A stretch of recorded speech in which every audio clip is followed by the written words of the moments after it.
Avant de commencer l'histoire, dites-nous d'où vous regardez en laissant un commentaire ci-dessous. Si vous aimez cette vidéo, n'oubliez pas de liker et de vous abonner. Passez une merveilleuse journée. Profitez de l'histoire, tout le monde. S'il existait un prix pour la pire première journée de travail de tous les temps, Sophia Reed était sur le point de le remporter sans contestation possible. Au moment précis où elle tenta de franchir les portes tournantes de la Harrington Corporation, son sac à main se coinça sur un bras, une tasse de café brûlant était en équilibre sur l'autre, et le talon de sa chaussure plate s'accrocha au tapis. Elle l'entrapas. Elle vola, littéralement projetée à travers le hall, envoyant valser papier, café et chaque once de dignité dans un rayon de 2 mètres. Soupa.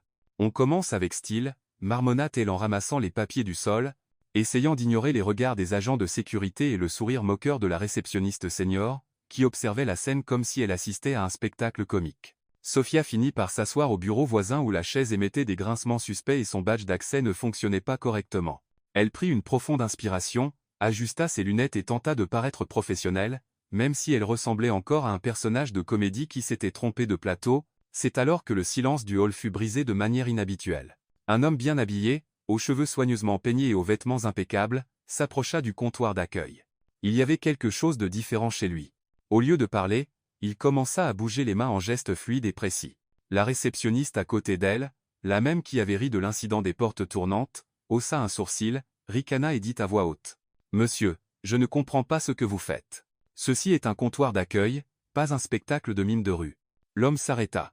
Ses yeux expressifs hésitèrent. Un silence gênant emplit l'air. Sophia observait tout. Son cœur commença à s'emballer. Elle reconnut ses gestes. Sa grand-mère, du côté de sa mère, avait été sourde, et apprendre la langue des signes avait été leur façon la plus amusante et aimante de communiquer. Cela faisait des années qu'elle n'avait pas pratiqué, mais ses doigts s'en souvenaient. Avant que l'homme ne puisse s'éloigner, Sophia se leva. Elle marcha vers lui, nerveuse mais déterminée, puis signa. « Bonjour, monsieur. Puis-je vous aider ?» Le visage de l'homme s'illumina comme si quelqu'un avait allumé une lumière en lui. Un sourire se forma sur ses lèvres. Ses yeux brillèrent de gratitude. Il répondit rapidement et Sophia traduisit à voix haute pour la réceptionniste qui rougissait maintenant d'embarras. Il a un rendez-vous avec le département des partenariats. Il est un peu en avance et voulait confirmer le nom du contact. Je peux vérifier pour lui si cela ne pose pas de problème. La femme hocha la tête en silence tandis que Sophia effectuait la recherche. Tout le hall observait, y compris Ethan Harrington. Le PDG millionnaire observait tout depuis la galerie près des ascenseurs exécutifs. Ethan Harrington, une légende dans le monde de la technologie, pas connu pour sourire ou pour des interactions sociales spontanées, mais à ce moment-là, quand personne ne regardait, ses lèvres se courbèrent légèrement. Pour la première fois depuis des mois, il sourit. Tandis que Sophia retournait à son bureau, encore un peu rouge, elle n'avait aucune idée qu'elle venait de vivre un moment qui allait changer le cours de sa vie. À l'étage exécutif, de retour dans son bureau minimaliste, Ethan s'adossa à son fauteuil et se tourna vers l'immense fenêtre donnant sur Manhattan. « James, dit-il calmement, tout en regardant la ville en contrebas. Je veux un rapport complet sur la nouvelle réceptionniste. Nom, études, antécédents, tout. » L'assistant hésita. « Tout, monsieur. Ethan entrelaça ses doigts. Tout, y compris où elle a appris la langue des signes. » Le deuxième jour à la Harrington Corporation commença avec Sophia qui se fit une promesse. Pas de trébuchement, pas de vol à travers les portes tournantes, pas de devenir le clone de la compagnie dans le hall. « Aujourd'hui, je serai l'employé modèle, » murmura-t-elle en ajustant le blasé bon marché qu'elle avait acheté juste pour paraître plus professionnelle. « Je serai invisible, compétente, et surtout, je resterai sur mes pieds. » La promesse dura exactement 3h42. Tout commença quand la machine à café de l'accueil décida de faire grève. La réceptionniste senior, que Sophia avait maintenant appris s'appelait Carla, grogna de frustration. « Ce tas de ferraille est encore en panne. Je vais devoir monter jusqu'au 10 étages pour un café décent. » Sophia, dans une tentative désespérée d'être utile, et être de gagner un sourire de la collègue toujours grognon, se porta volontaire. « Je peux y aller. Je suis assez familière avec les ascenseurs. » « Eh bien, pas exactement, mais apprendre fait partie du travail, non ?» Carla la regarda comme si elle avait proposé de faire du ballet sur le toit. « Toi à l'étage exécutif ? Ma chérie, ce monde-là, oh, les gens coûtent plus cher que ma voiture. La bonne nouvelle, c'est que ma voiture n'a coûté que $50 à la casse. » Sophia Reed. Je ne vais pas me ridiculiser devant quelqu'un d'important. 15 minutes plus tard, elle montait dans l'ascenseur exécutif, tenant un plateau avec 4 tasses de café, essayant de ne rien renverser tandis que l'ascenseur montait en douceur. Elle se sentait même confiante, genre. Regardez-moi. Je suis une professionnelle qui porte du café comme une vraie exécutive. C'est alors que l'ascenseur s'arrêta au 12e étage. Les portes s'ouvrirent et entra un homme grand portant un costume parfait avec des cheveux noirs soigneusement peignés et une posture qui disait silencieusement « J'ai plus d'argent dans mon portefeuille que ce que tu ne gagnes en un an. » Il ne lui jeta même pas un regard. Il appuya simplement sur le bouton du hall et vérifia son téléphone. Sophia tenta de se coller au mur pour faire de la place, mais oublia qu'elle tenait le plateau. Son coude heurta le mur. Le plateau vacilla et le monde sembla se dérouler au ralenti. 4 tasses de café volèrent dans différentes directions. L'une heurta le miroir de l'ascenseur. Une autre toucha le sol. Une troisième éclaboussa le panneau de contrôle. Et la quatrième eut une destination très précise et embarrassante, directement sur les chaussures en cuir italien de l'homme. « Oh mon Dieu! Oh mon Dieu! Je suis tellement désolée. » Sophia se laissa tomber au sol en essayant d'essuyer ses chaussures avec des serviettes en papier. « Je paierai le nettoyage ou je vous en achèterai de nouvelles, ou, oh, ces chaussures coûtent probablement plus que tout le loyer de mon appartement. » Au lieu de l'explosion de colère qu'elle attendait, elle entendit quelque chose de complètement inattendu. Un rire. Un vrai rire chaleureux qui résonna dans le petit ascenseur. Sophia leva les yeux, encore à genoux, et rencontra le regard amusé de l'homme. Il y avait quelque chose de familier dans ses yeux, mais elle n'arrivait pas à le situer. « Ce n'est rien, » dit-il, sa voix douce, étonnamment douce pour quelqu'un à l'air si intimidant. « Ce ne sont que des chaussures. »« Des chaussures qui coûtent plus de 3 mois de mon salaire, » répondit-elle, essayant encore de sauver ce qui restait de sa dignité. « Sérieusement, je travaille ici depuis 2 jours, et je me suis déjà transformé en machine à catastrophes ambulantes. » Il semblait vraiment curieux. « Et comment se sont passés ces 2 jours jusqu'à présent ?»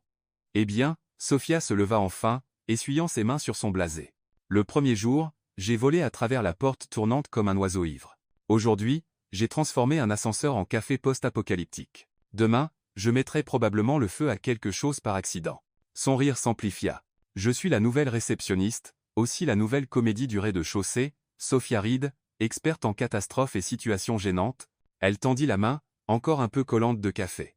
Il la serra sans hésiter. « Ethan, ravi de vous rencontrer, Ethan. Et désolé pour vos chaussures. Elles étaient vraiment belles. » Étaient. Eh bien, maintenant elles ont une personnalité plus caféinée. L'ascenseur atteignit le hall et les portes s'ouvrirent. Ethan sortit le premier, mais se tourna vers elle. « Ce fut un plaisir de vous rencontrer, Sophia. Je suis sûr que nous nous reverrons. » Elle resta immobile dans l'ascenseur un moment, le regardant s'éloigner dans le couloir exécutif. Il y avait quelque chose chez lui qui l'intriguait. La plupart des gens auraient été furieux pour du café sur des chaussures hors de prix, mais il avait ri. « Vraiment ri. Bizarre, » marmonna-t-elle en appuyant à nouveau sur le bouton du hall. De retour au comptoir d'accueil, Carla l'accueillit avec un mélange de curiosité et de panique. « Où est le café? Et pourquoi as-tu l'air d'avoir combattu une machine à espresso ?» Longue histoire, soupira Sophia, essayant d'enlever les taches de son blasé. « Disons simplement que j'ai rencontré quelqu'un d'intéressant dans l'ascenseur. Intéressant comme il va me poursuivre en justice. Interessant. Oh, il va me virer. Interessant. » Plutôt rit de ses propres chaussures trempées de café. Interessant. Carla haussa un sourcil. « Ma chérie, tu dois me raconter cette histoire correctement. » Mais avant que Sophia ne puisse répondre, une voix familière l'appela derrière elle. « Sophia !» Elle se retourna, et manqua s'étouffer. C'était Ethan. L'étang de l'ascenseur. Seulement maintenant il se tenait là, au comptoir d'accueil, et tout le monde le regardait avec une sorte de révérence qu'elle ne comprenait pas. « Salut encore, » dit-elle, essayant de paraître décontractée tout en paniquant intérieurement. « Vos chaussures vont mieux ? Presque sèches. As-tu une minute ? Nous devons parler. » Carla Polite. L'agent de sécurité se redressa. Même les plantes semblaient se mettre au garde à vous. « Binzoa » répondit Sophia, ne comprenant toujours pas pourquoi tout le monde agissait comme si le monde allait s'effondrer. « Parler de quoi ?» Ethan regarda autour de lui, remarquant le public qui s'était formé. « Je préférais parler en privé. Peux-tu venir avec moi ?» Ce ne fut que lorsqu'elle vit Carla agiter les mains en mode panique totale, le signe universel pour tuer dans de sérieux ennuis, que Sophia commença à soupçonner, être qu'Ethan n'était pas juste un autre employé bien habillé. « Es-tu ok ?»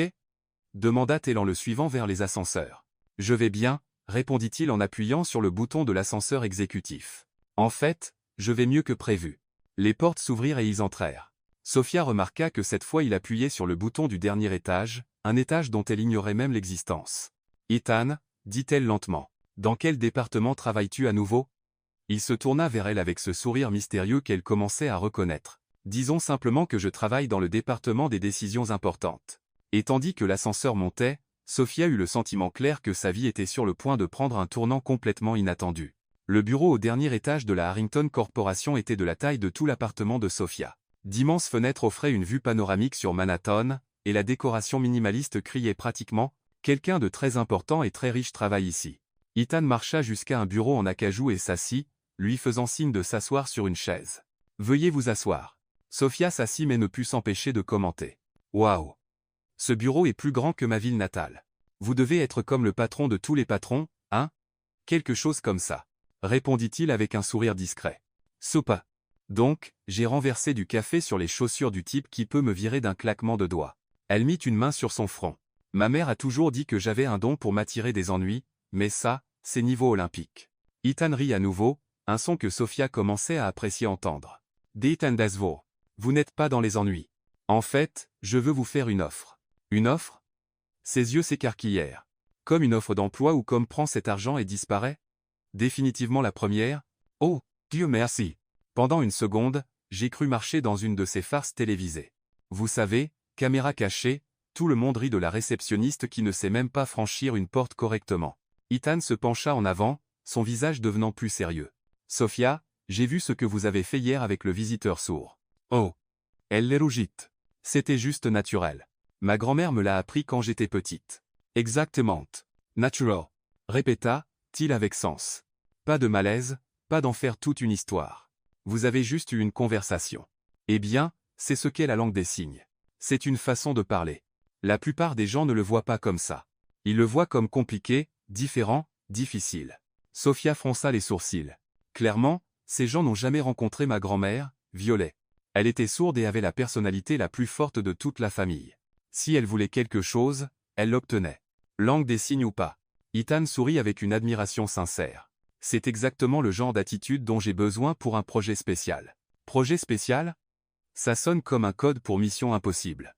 Je veux mettre en place un programme complet d'accessibilité dans l'entreprise. Pas juste des rampes et des ascenseurs, mais une vraie communication, langue des signes, formation du personnel, culture inclusive. Sophia les regarda longuement. Êtes-vous sérieux ? Complètement. Et vous voulez que je vous aide ? Je veux que vous le dirigiez. Elle manqua tomber de sa chaise. Moi le diriger ? Avez-vous vu hier ? Je suis une catastrophe ambulante. Hier, j'ai volé à travers une porte tournante. Aujourd'hui, j'ai transformé un ascenseur en zone de guerre caféinée. Demain, je mettrai probablement le feu à quelque chose. Et pourtant vous vous arrêtez pour aider quelqu'un qui en avait besoin. N'importe quelle personne décente le ferait. Sophia, dit doucement Ethan. Vous seriez surprise du nombre de gens qui ne le feraient pas. Elle l'étudia un moment. Il y avait quelque chose dans ses yeux, une sincérité qui la prit au dépourvu. Pourquoi est-ce si important pour vous ? Pendant un moment, Ethan hésita. Puis il soupira. Ma sœur cadette, Clara est née sourde. Nous avons grandi dans une famille qui voyait cela comme un problème à cacher. Elle a passé des années à se sentir invisible, ignorée. Au moment où j'ai quitté la maison et enfin pu l'aider, il était presque trop tard. Clara va bien maintenant ? Elle va bien. Elle est médecin à Seattle, mariée, heureuse, mais il lui a fallu des années pour croire qu'elle méritait d'être entendue. Sophia sentit une oppression dans la poitrine. Et maintenant vous voulez vous assurer que d'autres ne vivent pas la même chose. Je veux que des endroits comme celui-ci soient vraiment accessibles, pas juste sur le papier. Elle resta silencieuse en essayant d'assimiler tout cela. Donc, vous voulez que moi, la fille qui ne peut pas porter du café sans causer une catastrophe, dirige un important projet d'entreprise et vous enseigne aussi la langue des signes ? Je veux que vous, la femme qui a vu quelqu'un dans le besoin et n'a pas hésité à aider, fassiez de cette entreprise une meilleure. Waouh ! Sophia prit une profonde inspiration. C'est beaucoup de pression. Acceptez-vous ? Elle le regarda dans les yeux. Il y avait de la détermination, mais aussi de la vulnérabilité. Puis-je poser une question ? Bien sûr, si j'accepte et que je gâche tout, ce qui, soyons honnêtes, est une réelle possibilité, allez-vous me virer ? Ethan sourit. Sophia, ces 2 derniers jours, vous avez apporté plus de vie authentique dans cette entreprise que je n'en ai vu depuis des années. Je doute que vous puissiez empirer les choses plus qu'elles ne le sont déjà. Ok, mais si je mets accidentellement le feu à quelque chose, ne dites pas que je ne vous ai pas prévenu. J'accepte le risque, alors j'accepte le défi. Dans les jours qui suivirent, ce qui avait commencé comme un projet d'entreprise se transforma en quelque chose d'inattendu et amusant. Ethan commença à apparaître au comptoir d'accueil tous les après-midi, pour des leçons avec Sophia. D'accord, première leçon, dit-elle en s'asseyant sur le bord du bureau. Vous devez arrêter de faire cette tête de douleur quand vous essayez de signer. Je ne fais pas une tête de douleur. Vous avez l'air de résoudre un problème mathématique compliqué avec vos doigts. Ethan essaya à nouveau le signe pour merci, mais les mouvements étaient raides, formels. Voyez, là encore. La tête de douleur. Alors, comment suis-je censé paraître? Naturel, comme quand vous riez de mes moments maladroits. Vous voulez que je paraisse joyeux en signant? Je veux que vous paraissiez humain. Irrite. Et quand il réessaya, le signe était beaucoup plus fluide. Mieux. Sophia applaudit. Maintenant vous avez l'air de vraiment dire merci, pas de jouer ma routine. Et maintenant je vais vous apprendre à entrer dans une réunion sans trébucher. Ethan dit. Oh, c'est facile. Le secret est de ne jamais porter de talons et de toujours savoir où est la sortie la plus proche. Sophia. D'accord. D'accord. Étape 1, regardez droit devant, pas vos pieds. Ethan dit. C'est dur. C'est très facile, répondit Ethan avec un sourire. Pour vous, peut être. Pour moi, regarder mes pieds a toujours semblé le choix le plus sûr. Ils commencèrent à marcher dans le couloir. Ethan la regardait, essayant de ne pas rire tandis qu'elle exagérait chaque pas. Étape 2, marchez comme si vous apparteniez à cet endroit. Et comment marche-t-on comme si on y appartenait? Eh bien, comme vous marchez normalement. Je marche normalement dans les choses, alors marchez comme je le fais. Vous marchez comme si vous possédiez l'endroit. Ethan s'arrêta et la regarda. Sophia, quoi? Je possède l'endroit. Elle cligna des yeux plusieurs fois. Je suis désolé. Quoi? Harrington Corporation. Mon nom de famille est Harrington. Sophia resta figée au milieu du couloir, assimilant ce qu'elle venait d'entendre. Vous me dites que j'ai renversé du café sur les chaussures du PDG milliardaire de l'entreprise? Techniquement, oui, et ensuite j'ai qualifié ces chaussures de chair. Aussi, oui. Et maintenant je donne des leçons de langue des signes à l'homme qui possède littéralement le bâtiment dans lequel nous nous trouvons. C'est ainsi que cela apparaît. Sophia se couvrit le visage de ses mains. Ma mère va s'évanouir quand elle entendra ça. Pourquoi? Vous faites un travail incroyable, Ethan, dit-elle en enlevant ses mains de son visage. Vous pourriez acheter toute ma ville natale et l'utiliser comme décoration dans votre bureau. Probablement, admit-il. Mais vous pouvez faire quelque chose que je ne peux pas. Quoi donc? Vous faites sentir aux gens qu'ils sont importants. Scène. Avant qu'elle ne puisse répondre, une voix de femme résonna dans le couloir. Ethan. Ethan Harrington. Ils se retournèrent. Une grande blonde élégante, portant un tailleur qui coûtait probablement plus que la voiture de Sophia, marcha vers eux avec un sourire parfait. Ethan se raidit immédiatement. Victoria, quelle incroyable coïncidence, dit-elle en s'approchant les bras ouverts. Je visitais le bureau de mon avocat au 10e étage et je me suis dit, je me demande si mon cher ex-fiancé est dans le bâtiment. Sophia sentit une étrange pointe dans l'estomac aux mots ex-fiancé. Victoria, voici Sophia. Elle travaille avec moi sur un projet spécial. Victoria regarda Sophia, comme si elle était un petit insecte intéressant. Comme c'est charmant. Et quel est votre parcours, Sophia? Je travaille à l'accueil. Comme c'est pratique. Ethan intervint rapidement. Sophia est une spécialiste en communication inclusive. Oh, bien sûr. Le sourire de Victoria devint encore plus artificiel. Ethan a toujours eu ses phases philanthropiques. Ce n'est pas de la philanthropie, Victoria. C'est des affaires. Bien sûr que c'est, ça, chérie. Elle toucha son bras d'une manière familière. Au fait, j'ai une merveilleuse nouvelle. Je m'ai marié. Ethan haussa un sourcil. Félicitations à votre frère. Le silence qui suivit fut si épais. Sophia était sûre qu'on pouvait le couper au couteau. À Nathan? N'est-ce pas incroyable comment les choses s'arrangent? Après notre rupture, j'ai passé plus de temps avec votre famille, et Nathan et moi avons réalisé que nous avions tant en commun. Sophia observa le visage d'Ethan se durcir. Je suis sûr que oui. Vous viendrez au mariage, n'est-ce pas? Il aura lieu au country club de vos parents dans 3 semaines. J'y réfléchirai. Merveilleux. Victoria se tourna vers Sophia avec un sourire qui n'atteignait pas ses yeux. Ce fut un plaisir de vous rencontrer. Sophia, c'était ça? Quel nom unique. Et avec ça, elle s'éloigna, laissant derrière elle un parfum coûteux et une atmosphère très inconfortable. Ethan resta immobile, la regardant s'éloigner. Votre ex-fiancée épouse votre frère? Demanda doucement. Sophia. Apparemment c'est compliqué. C'est un mot pour ça. Sophia étudia son visage. Il y avait de la douleur, mais aussi quelque chose qui ressemblait à du soulagement. L'aimez-vous encore? Ethan se tourna vers elle. Et pendant un moment, leurs yeux se rencontrèrent d'une manière qui fit battre le cœur de Sophia plus vite. Non, dit-il simplement. Mais ça fait encore mal de savoir qu'elle a enfin obtenu ce qu'elle voulait toujours, un accès permanent à la famille Harrington, et ce qu'elle voulait n'était jamais vraiment vous. Sophia, dit doucement Ethan. Les gens comme Victoria ne veulent pas des gens, ils veulent des positions. Tandis qu'il retournait à l'ascenseur en silence, Sophia ne pouvait cesser de penser au regard dans les yeux d'Ethan. Un mélange de déception et de quelque chose d'autre qu'elle ne pouvait nommer, mais qui serrait sa poitrine d'une manière complètement nouvelle. 2 jours après la rencontre avec Victoria, Ethan apparut au comptoir d'accueil avec un air. Sophia apprenait déjà à reconnaître ce mélange de détermination et de nervosité. Il tenta de le couvrir de formalités. « Sophia, as-tu des plans pour vendredi soir ?» Elle leva les yeux des formulaires qu'elle triait. « Eh bien, je prévoyais un marathon de mauvais films romantiques et une pizza taille familiale. » Pourquoi? L'entreprise a son événement annuel, une soirée de networking avec clients et investisseurs. Czas mlecić. Je suppose qu'il y aura des hors-d'œuvre coûteux et du champagne français. En fait, oui. Et un hishito. Voudrais-tu y aller avec moi? Sophia cligna plusieurs fois des yeux. Vous me demandez de venir à une soirée d'entreprise chic? Je le fais. Ethan, dit-elle lentement. Vous souvenez-vous de qui vous invitez? La fille qui transforme les ascenseurs en zone de catastrophe? Je me souviens parfaitement. Et vous voulez quand même m'emmener à un événement rempli de gens importants? Surtout à cause de ça. Et les regarda longuement. Avez-vous une sorte de souhait de mort? Ethan rit. Je crois simplement que vous apporterez quelque chose de authentique à la soirée. Authentique est un mot élégant pour catastrophe ambulante potentielle. Sophia. D'accord. D'accord. Mais si je cause un incident international, ne dites pas que je ne vous ai pas prévenu. Le vendredi soir, Sophia se tenait devant le miroir de la salle de bain dans son petit appartement, fixant la robe bleu marine qu'elle avait louée spécialement pour l'occasion. « Ok, Sophia, murmura-t-elle à son reflet. Tu peux le faire. C'est juste une soirée.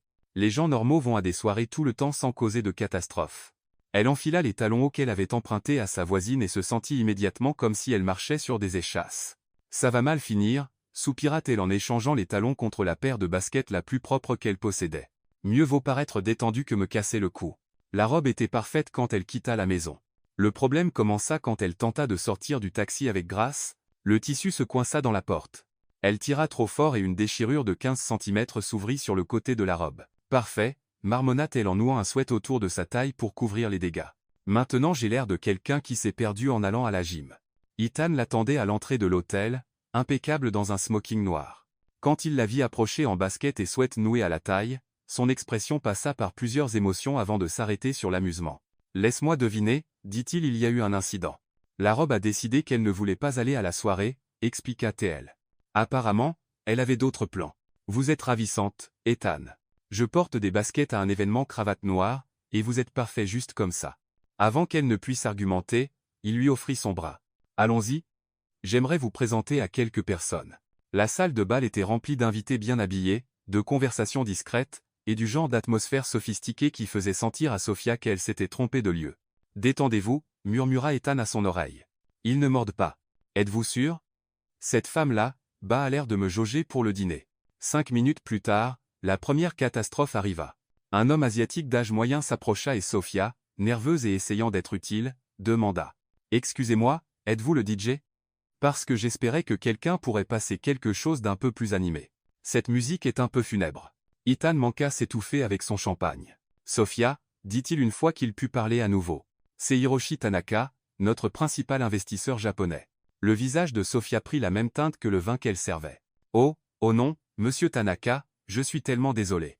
J'ai pensé au smoking et vous étiez près de l'équipement sonore. » À la surprise de tous, Hiroshi commença à rire. « La musique est vraiment un peu trop sombre, dit-il en anglais parfait.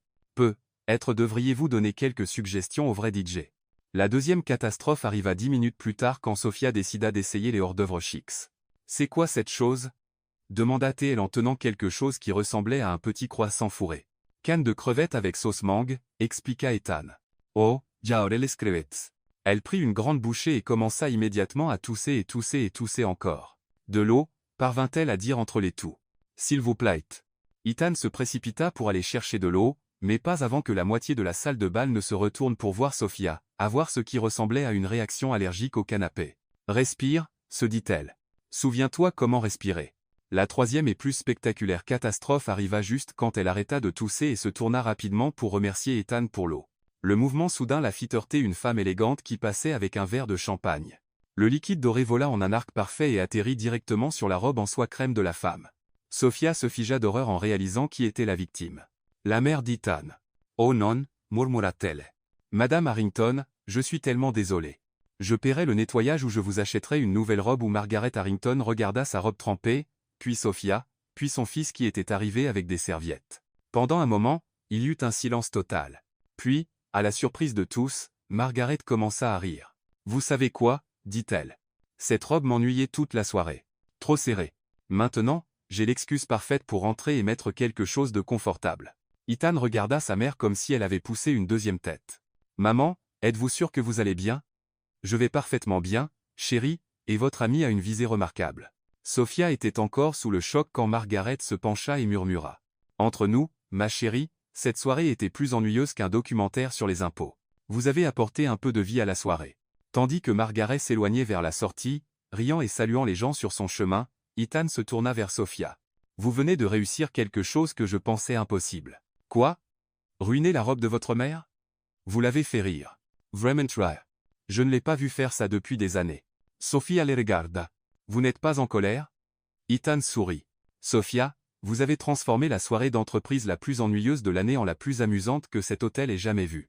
J'ai renversé du champagne sur votre mère, et elle a adoré chaque seconde. Il fit un pas plus près, et Sophia sentit son cœur s'accélérer. Vous êtes incroyable, dit-il doucement.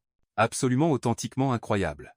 À travers la salle de bal, Victoria observait la scène les yeux plissés. Elle était arrivée en tant qu'invitée de Nathan, mais son attention était entièrement concentrée sur l'interaction entre Ethan et la réceptionniste maladroite. Quand elle vit Ethan se pencher pour murmurer quelque chose à l'oreille de Sophia et vit le sourire qui illumina le visage de Sophia, Victoria ressentit une pointe aiguë de quelque chose qu'elle ne pouvait nommer. Intéressant, murmura-t-elle pour elle-même, observant comment les yeux d'Ethan brillaient quand il regardait Sophia. Nathan apparut à côté d'elle avec 2 verres de champagne. À quoi penses-tu si sérieusement?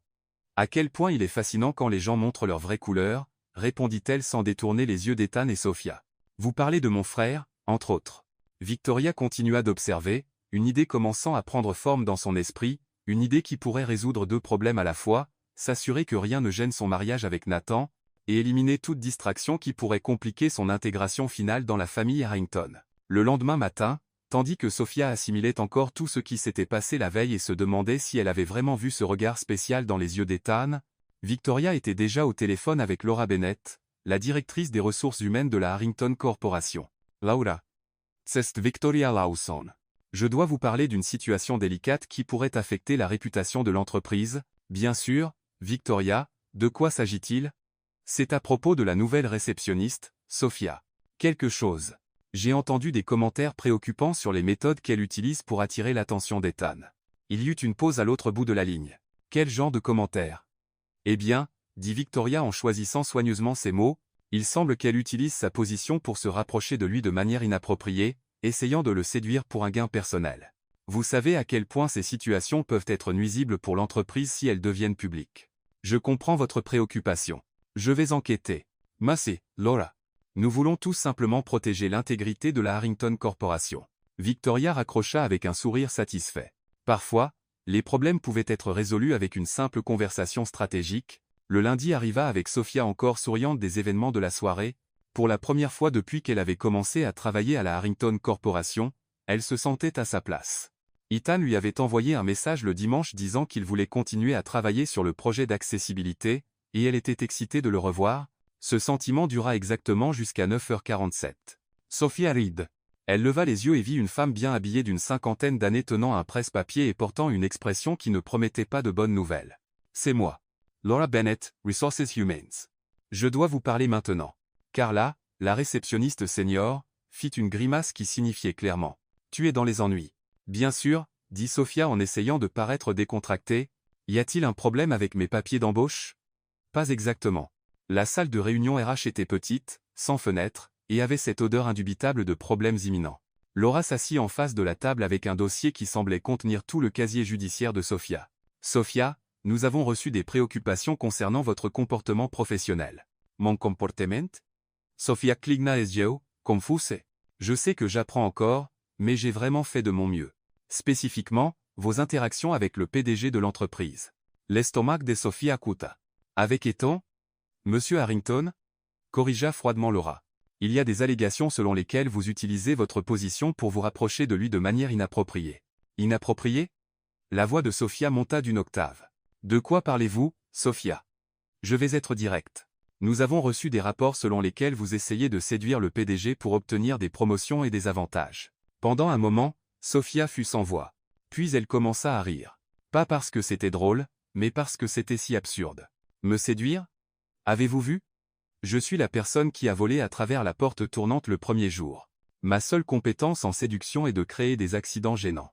Ce n'est pas une blague, Sofia. Vous avez raison. Ce n'en est pas une. Son rire s'arrêta net. Sestredetsua. Qui a dit ça? Je ne peux pas révéler la source, mais c'est quelqu'un de fiable avec des préoccupations légitimes sur l'intégrité de l'entreprise. Sofia sentit une vague de suspicion. Laura Ethan, Monsieur Harrington, m'a demandé de l'aider avec un projet d'accessibilité. C'est du travail, langue des signes, rien de plus. Et les visites fréquentes au comptoir d'accueil, les réunions privées, la soirée de vendredi, visite pour discuter du projet, et la soirée, Sofia rougit. Il m'a invité en tant que collègue. Sofia, je vous ai vus tous les deux à la soirée. La voix venait de l'embrasure de la porte. Victoria se tenait là avec un sourire qui n'atteignait pas ses yeux. Victoria, dit Laura, merci d'être venue. Sofia sentit la pièce tourner autour d'elle. Vous avez porté cette accusation? J'ai simplement partagé mes observations, répondit doucement Victoria. Et franchement, je n'étais pas la seule à le remarquer. Remarquez quoi? La façon dont vous le regardez, comment vous agissez autour de lui. C'est assez évident, ma chère. Je travaille avec lui. Et comme c'est pratique, n'est-ce pas? Une réceptionniste ordinaire travaillant soudain directement avec le PDG milliardaire. La honte brûla dans la poitrine de Sofia comme de l'acide. Suggérez-vous que Je ne suggère rien. Je suis juste préoccupé par la réputation de l'entreprise et par Ethan. Sofia, interrompit Laura. Étant donné la nature délicate de cette situation, je pense qu'il vaut mieux vous transférer dans un autre département loin de tout contact direct avec la direction exécutive. Vous me punissez pour avoir fait mon travail. Nous protégeons tous les impliqués. C'est alors que la porte s'ouvrit violemment. Ethan entra dans la pièce comme une tempête d'irritation et de confusion. Que se passe-t-il ici, Ethan? Dit Victoria en feignant la surprise. Je ne savais pas que vous étiez. Pourquoi Sofia est-elle interrogée par les RH? Laura se redressa sur sa chaise. Monsieur Harrington, il y avait des préoccupations concernant. Quelles préoccupations? Sofia se leva soudain. Ethan, vous n'avez pas à. Si, je le dois. Il se tourna vers Laura. Sofia travaille sur un projet que j'ai personnellement approuvé et que je supervise. Toute préoccupation à ce sujet aurait dû me parvenir directement. Les allégations étaient de nature personnelle, dit doucement Laura. Personnelle. Victoria avance. Ethan, nous avons tous vu comment vous interagissez, l'attention spéciale, les réunions privées, la façon dont elle vous regarde. Ethan resta silencieux un moment qui sembla trop long. Et quel est exactement le problème avec ça? La question prit tout le monde au dépourvu. Ethan, dit doucement Victoria. Vous devez considérer votre position, l'entreprise. Je pense à ma position tous les jours, répondit-il froidement, et je pense à la façon dont cette entreprise traite les gens. Sofia est une employée exceptionnelle faisant un travail important. Personne ne remet en question son travail, dit rapidement Laura. Justeces motivations. Sofia n'en pouvait plus. L'humiliation, la suggestion qu'elle était une sorte d'opportuniste et Ethan devant la défendre comme une enfant. Assez, dit-elle calmement. Tout le monde se tourna vers elle. Assez, répéta-t-elle plus fort. Vous voulez savoir la vérité? La vérité est que je suis une réceptionniste maladroite qui a renversé du café sur les chaussures du PDG.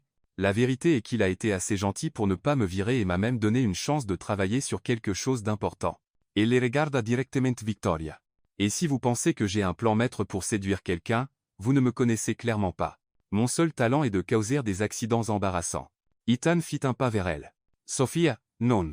Ethan, merci d'essayer de me défendre, mais je n'en ai pas besoin. Elle se tourna vers Laura.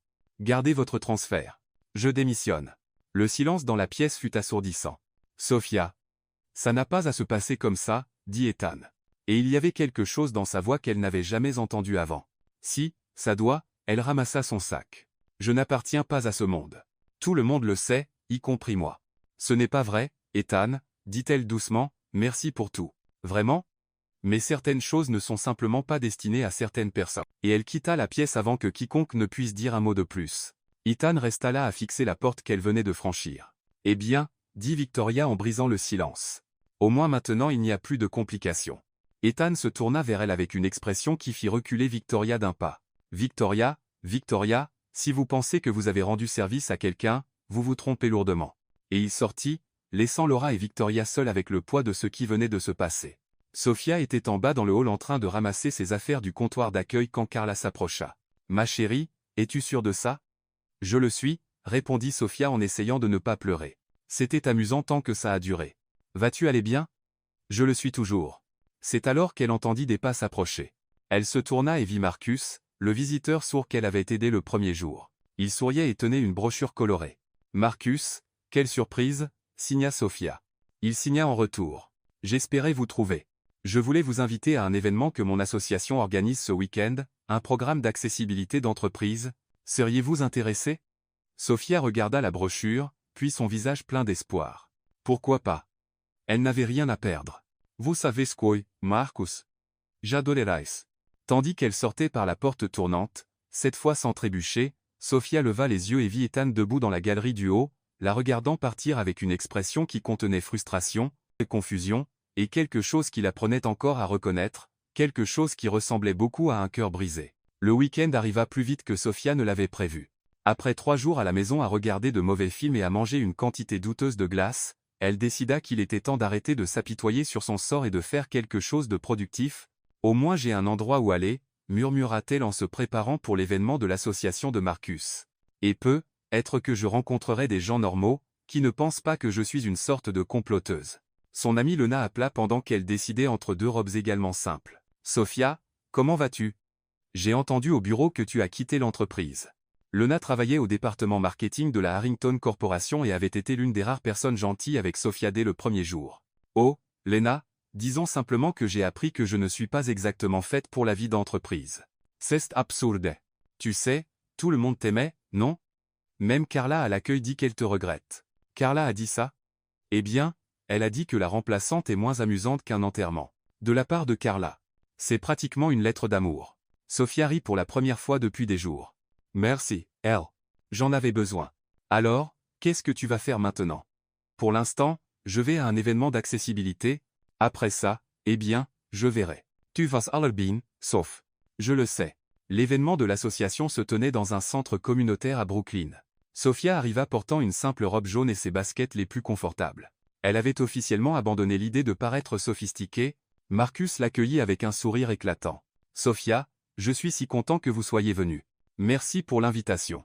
Cet endroit est incroyable. Il signait en parlant. Le centre était rempli de gens de tous âges, certains sourds, certains entendants, locuteurs de paroles et de signes. Il y avait des ateliers, des présentations, et au centre du hall principal, une piste de danse. À l'aise, signa Marcus. Je veux vous présenter à des gens. Les 2 heures suivantes furent les meilleures que Sophia ait passées depuis des semaines. Elle rencontra des enseignants, des artistes, des propriétaires d'entreprises, tous travaillant sur des projets d'inclusion. Pour la première fois depuis longtemps, elle se sentait utile, valorisée. Vous devriez envisager de travailler avec nous, dit Elena, la coordinatrice de l'association. Nous avons plusieurs projets d'entreprise qui pourraient vraiment utiliser quelqu'un avec votre sensibilité. J'adorais en apprendre plus. C'est alors que la musique commença. Marcus apparut à côté d'elle avec un sourire espiègle. Dance. Oh, je ne sais pas. Je suis une sorte de catastrophe ambulante. Exactement. C'est pourquoi ce sera amusant. Et ce le fut. Marcus était un excellent danseur, la guidant avec patience et humour. Sophia se retrouva à rire, à tourner, oubliant complètement les ennuis des jours passés. Tu t'amuses, signa Marcus pendant une pause. Oui. Ça fait longtemps que je ne me suis pas senti comme ça. Comme quoi? Légère, comme si je pouvais juste être moi-même sans déclencher un incident international. Tu peux toujours être toi-même, répondit-il. Le problème est avec les gens qui ne savent pas valoriser l'authenticité. Sophia était sur le point de répondre quand quelque chose attira son attention à l'entrée de la salle.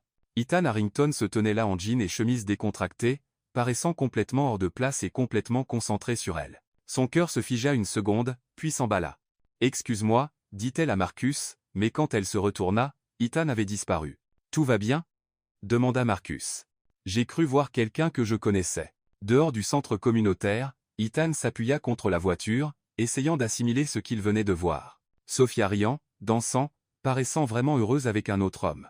Un sentiment étrange et inconfortable s'installa dans sa poitrine. Ce n'était pas exactement de la colère. C'était quelque chose de plus compliqué, plus confus. James, son assistante, s'approcha à lui. « Monsieur, avez-vous trouvé ce que vous cherchiez ?» Ethan avait demandé à James de découvrir où était Sophia. Il n'avait pas pu arrêter de penser à elle depuis qu'elle avait quitté l'entreprise. « Je l'ai trouvée, dit-il simplement. Et maintenant Ethan regarda à travers la fenêtre du centre communautaire. Sophia parlait animément avec un groupe de gens, ses mains bougeant expressivement. Elle paraissait radieuse. « Maintenant rien, dit-il enfin. Elle va bien. C'est ce qui compte. » Mais en montant en voiture, il ne put s'empêcher de jeter un dernier regard en arrière, et ce sentiment dans sa poitrine ne fit que s'amplifier. 3 jours plus tard, Sophia était derrière le comptoir de Cups and Page, un café cosy de l'Upper East Side, essayant de maîtriser l'art du latte. « C'est une feuille ou un oiseau mort ?» demanda Mark, le propriétaire du café, regardant sa dernière tentative. « C'était censé être un cœur, » soupira Sophia. « Mais je pense que ça ressemble plus à un accident. Et, au moins le café a bon goût et tu es génial avec les clients. » C'était vrai. Sophia avait découvert qu'elle aimait le travail. C'était simple, honnête, et les gens qui venaient au café étaient généralement gentils. Généralement. L'exception arriva un mardi pluvieux sous la forme d'un homme d'âge moyen bien habillé avec une expression perpétuellement agacée et une posture qui criait. « Je suis plus important que vous. Double espresso et faites-le bien cette fois, » dit-il sans même regarder Sophia. « Excusez-moi » demanda-t-elle poliment. « C'est votre première fois ici. » Il leva enfin les yeux, la scrutant avec dédain. « Vous êtes nouvelle. »« Oui. Puis-je vous aider ?» Douteux. « Où est Mark ? » ?»« Il est en livraison. »« Mais je peux faire votre espresso. » L'homme ricana. « Bien sûr que vous pouvez. Je parie que vous donnez aussi des accords vins et des conseils en investissement. » Sophia sentit le sarcasme la frapper comme une gifle. « En fait, je peux faire un très bon café et vous traiter plus poliment que vous ne me traitez. » Il haussa un sourcil. « Excusez-moi ? J'ai dit que je peux faire un bon café. En voulez-vous un ou pas ? Et qui pensez-vous être pour me parler comme ça ? Quelqu'un qui travaille pour vivre et traite les gens avec un respect basique. Un concept avec lequel vous n'êtes être pas familier. » Le visage de l'homme devint rouge. « Savez-vous qui je suis ? Quelqu'un qui a clairement besoin de café et de meilleures manières d'après ce que je peux voir. Je suis Charles Harrington. Mon fils possède l'une des plus grandes entreprises technologiques du pays. » Sophia sentit son sang se glacer, mais elle tint bon. « Comme c'est intéressant. Je suis sûr que votre fils est fier de la politesse avec laquelle vous parlez aux gens qui vous servent. Comment osez-vous ? Comment je travailler pour vivre ? Comment je attendre une courtoisie basique ? Oui, imaginez l'audace. » Charles Harrington claqua sa main sur le comptoir. « Vous êtes une serveuse insolente qui ne connaît clairement pas sa place.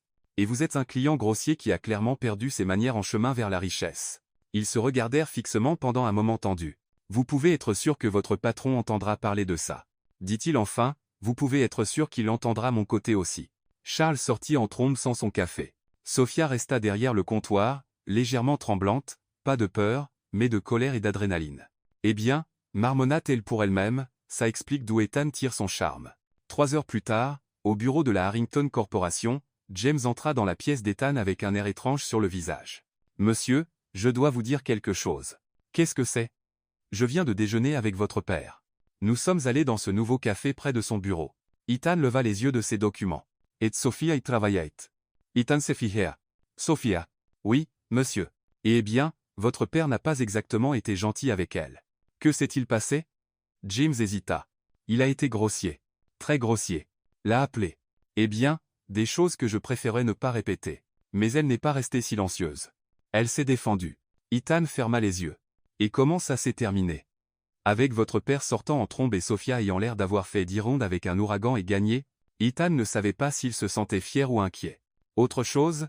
Eh bien, elle a mentionné que maintenant elle sait d'où vous tirez votre charme. » Malgré tout, Ethan sourit. « Elle a dit ça. Elle l'a fait. Monsieur, puis-je dire quelque chose ? Allez-y. Elle a être discuté avec votre père. » Mais il y avait des larmes dans ses yeux quand il est parti, et elle n'était pas de peur. Ethan resta silencieux un long moment. « Merci de me l'avoir dit, James. »« De rien, monsieur. » Laissé seul dans son bureau, Ethan se tourna vers la fenêtre donnant sur la ville. Quelque part là-dehors, Sophia servait du café et faisait probablement sourire quelqu'un et pensait probablement encore qu'il était juste un autre Harrington arrogant. Ce sentiment dans sa poitrine revint plus fort.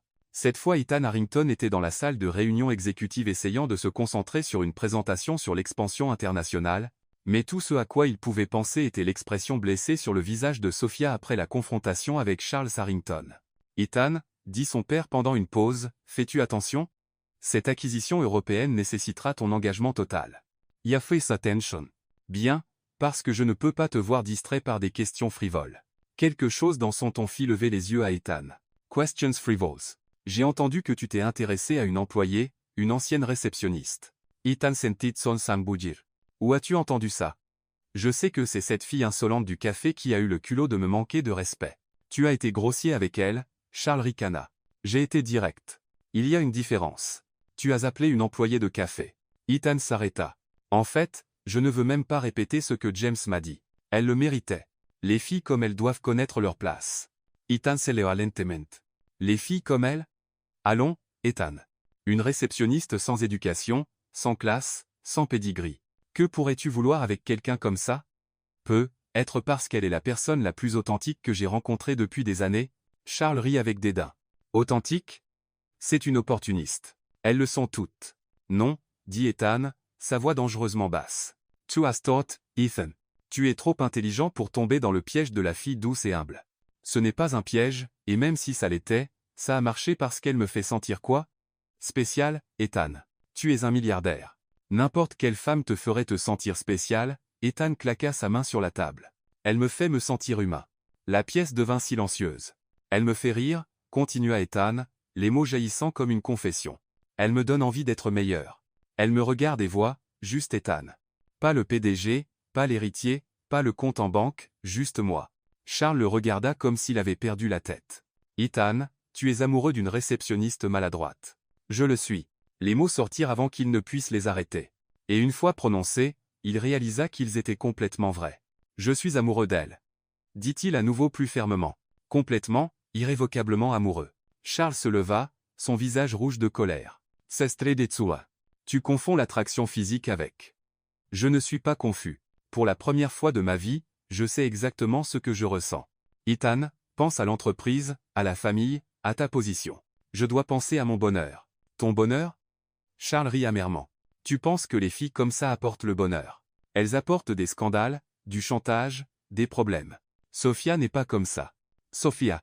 Le nom sortit de sa bouche avec un tel mépris qu'Ethan avança, son ton s'assombrissant. Fais attention ou quoi? Tu choisiras une serveuse de café plutôt que ta propre famille si je le dois. Charles le regarda longuement, puis attrapa sa veste. Cette conversation n'est pas terminée, Ethan. Elle l'est pour moi. Pas du tout. Je ne resterai pas les bras croisés à te regarder tout ruiné que nous avons construit pour une fille sans classe. Ethan le suivit jusqu'à l'ascenseur. Papa, si tu fais quoi que ce soit pour blesser Sophia, les portes de l'ascenseur s'ouvrirent. Charles entra mais se tourna, avant qu'elle ne se ferme. Tu es mon fils, Ethan. Mais si tu continues avec cette obsession ridicule, est-il temps de reconsidérer la succession de l'entreprise? Les portes de l'ascenseur se fermèrent, laissant Ethan seul dans le couloir, tremblant de colère. Dans le parking de la Harrington Corporation, la dispute continua. Ethan avait suivi son père, déterminé à régler les choses une fois pour toutes. Papa, tu dois comprendre. Ce que je dois comprendre, interrompit Charles, c'est comment mon fils brillant est tombé amoureux d'une petite fille sans background qui sert du café. Arrête de l'appeler comme ça. Quoi? Une petite fille? C'est ce qu'elle est. Une employée jetable que tu as mise sur un piédestal ridicule. Elle n'est pas jetable. Elle est incroyable. Ethan, regarde autour de toi. Regarde où nous sommes.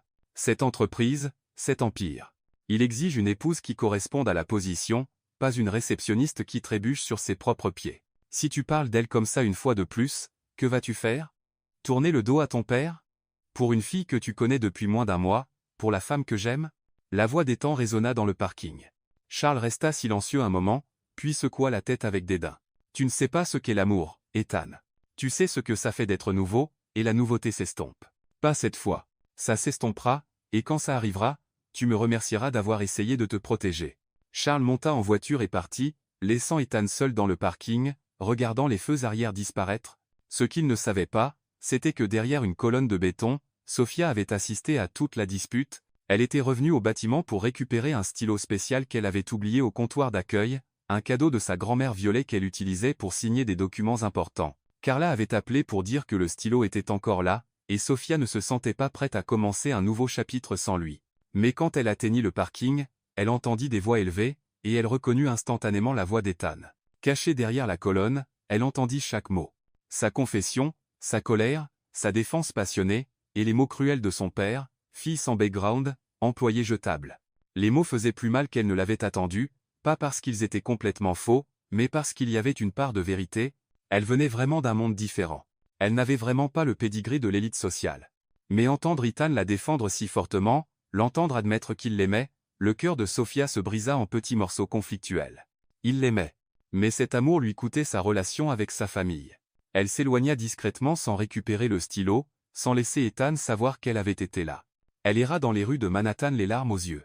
Pas de tristesse, mais d'une confusion émotionnelle qu'elle ne savait pas comment gérer.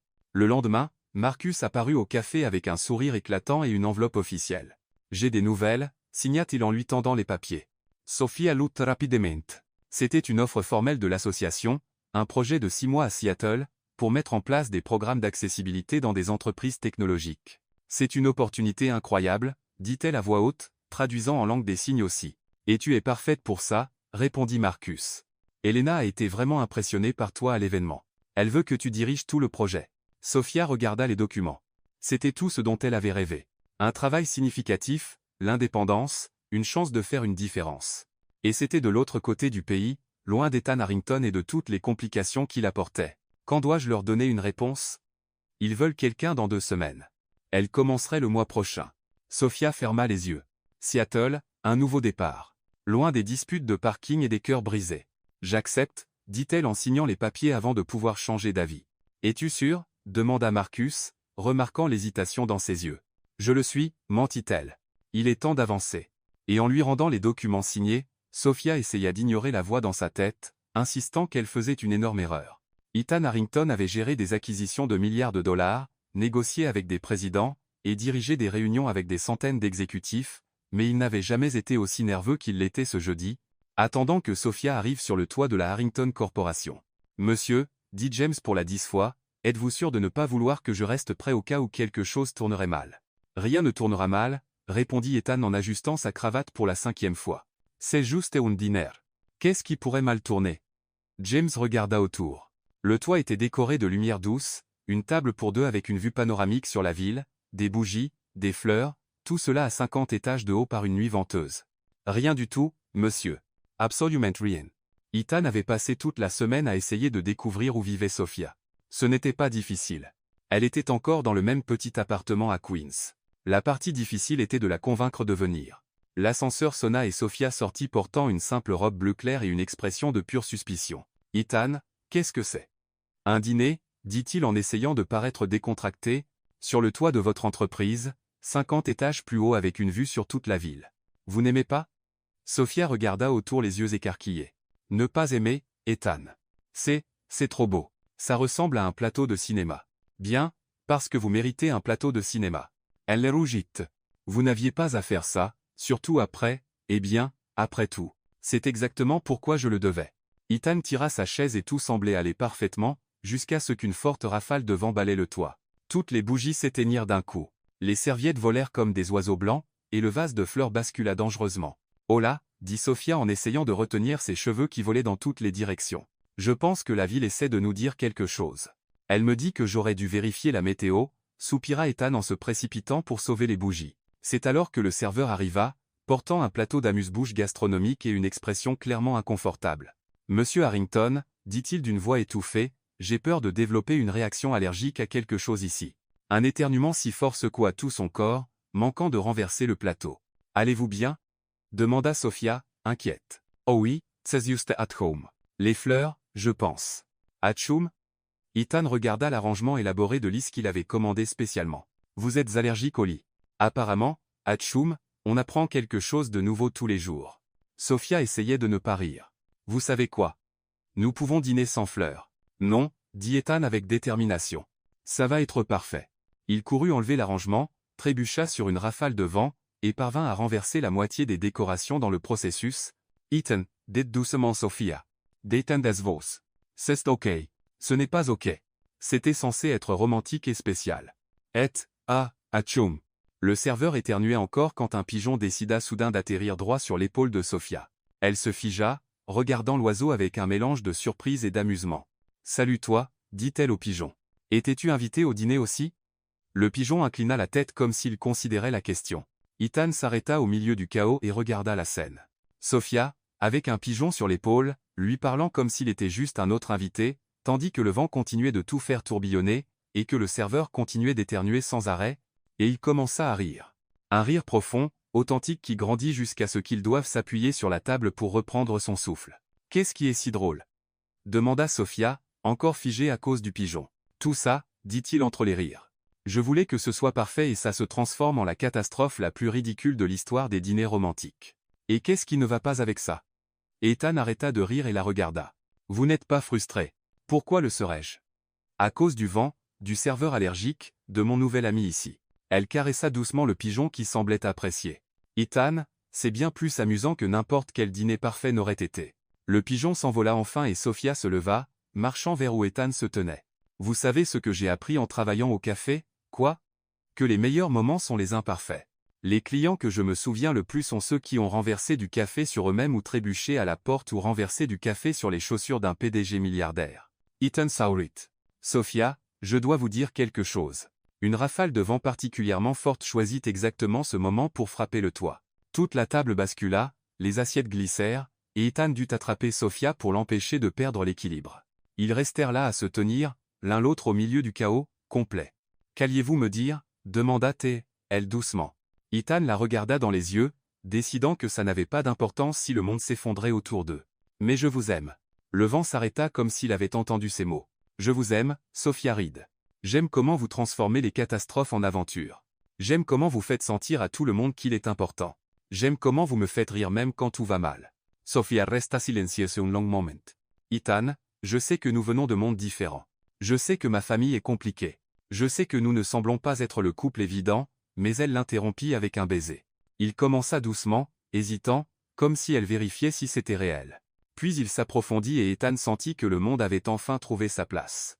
Quand ils se séparèrent, les yeux de Sophia brillaient. « Je vous aime aussi. » murmura-t-elle. « Même si c'est une terrible idée. » « Pourquoi terrible? » « Parce que nous venons de mondes différents. Parce que votre famille me déteste. Parce que je trébuche encore sur les portes tournantes. Et c'est exactement pourquoi ça marche. » Ils passèrent la nuit sur le toit à parler, rire, partager le dessert qui avait survécu au chaos. Ethan parla de la pression d'être l'héritier, comment il se sentait piégé par les attentes. Sophia parla de grandir sans argent mais avec beaucoup d'amour, de grand-mère Violet, qui lui avait appris que le langage n'a pas besoin de mots. Quand le soleil commença à se lever sur Manhattan, ils étaient allongés sur le canapé du bureau d'Ethan, elle blottit dans ses bras. « Sophia » murmura Ethan dans ses cheveux. « Hein? Merci pourquoi? » « Pour m'avoir aidé à me souvenir qui je suis vraiment. » Elle se blottit plus près. « Et qui es-tu vraiment? » Quelqu'un qui peut être heureux même quand tout va mal. Le lendemain matin, Ethan se réveilla seul. Sophia était partie, ne laissant qu'une note sur l'oreiller à côté du sien. « Ethan, merci de m'avoir montré que je mérite d'être aimé tel que je suis. Vous m'avez donné le cadeau le plus précieux que quiconque puisse donner. La certitude que je mérite quelque chose de bien, et c'est exactement pourquoi je dois partir. Vous avez un empire à diriger et une famille à réconcilier. J'ai un avenir à construire. Peut-être que si nous avons de la chance, nos chemins se croiseront à nouveau quand nous serons vraiment prêts à être qui nous sommes. Avec tout mon amour, Sophia. P.S. Dites au pigeon qu'il a été un merveilleux invité au dîner. » Ethan lut la note 3 fois, son cœur se brisant un peu plus à chaque lecture. Elle était partie. Et pour la première fois de sa vie, Ethan Harrington n'avait aucune idée de comment arranger ça. Ethan Harrington passa les 3 premiers jours après la disparition de Sophia à faire quelque chose qu'il n'avait jamais fait avant, chercher quelqu'un comme un détective privé amateur. D'abord, il alla à son appartement à Queens. La propriétaire, une femme italienne petite et suspicieuse, le regarda de haut en bas avant de l'informer que la gentille fille avait déménagé sans laisser d'adresse, puis il retourna au café, Cups and Page. Mark, le propriétaire, secoua simplement la tête. Elle a dit qu'elle avait une nouvelle opportunité, quelque chose à propos de Seattle, mais elle n'a donné aucun détail. Seattle. Ethan s'accrocha à ce mot comme un naufragé à un morceau de bois flottant. « Avez-vous un moyen de la joindre? » « Fils, dit Mark en essuyant une tasse. Si elle voulait que vous sachiez où elle était, elle ne serait pas partie sans un mot. Difficile de contredire cette logique. De retour au bureau, Ethan essaya de se plonger dans le travail. Il avait une fusion majeure à finaliser, 3 présentations à préparer, et un rapport trimestriel déjà en retard. Au lieu de cela, il se tenait à la fenêtre regardant la ville, se demandant si Sophia était encore là dehors quelque part ou si elle était déjà partie de l'autre côté du pays. James entra dans la pièce avec une pile de documents. « Monsieur, vous devez signer ces contrats. » Ethan prit le stylo et s'arrêta. « James, connais-tu des projets d'accessibilité à Seattle? » « Monsieur, ONG, entreprise, tout ce qui implique la langue des signes. » James hésita. « Je peux enquêter, mais puis-je demander pourquoi? » Ethan regarda son assistant. James était avec lui depuis 5 ans, avait vu toutes ses humeurs, tous ses changements, toutes ses relations ratées. « Parce que j'essaie de trouver quelqu'un. » La réceptionniste? Sophia? Oui. James s'assit sur la chaise en face du bureau. « Monsieur, avec tout le respect que je vous dois, peut-être qu'elle est partie pour une raison. » Quelle raison? être qu'elle sent que vous deux venez de mondes très différents. Ethan rit amèrement. On dirait que tout le monde pense ça. Et qu'en penses-tu? Je pense que des mondes différents peuvent encore se rencontrer. James resta silencieux un moment. Je commencerai à enquêter sur Seattle. Dans les semaines suivantes, quelque chose d'étrange commença à se produire à la Harrington Corporation. Ethan Harrington, connu pour son professionnalisme froid et sa concentration laser, commença à agir différemment.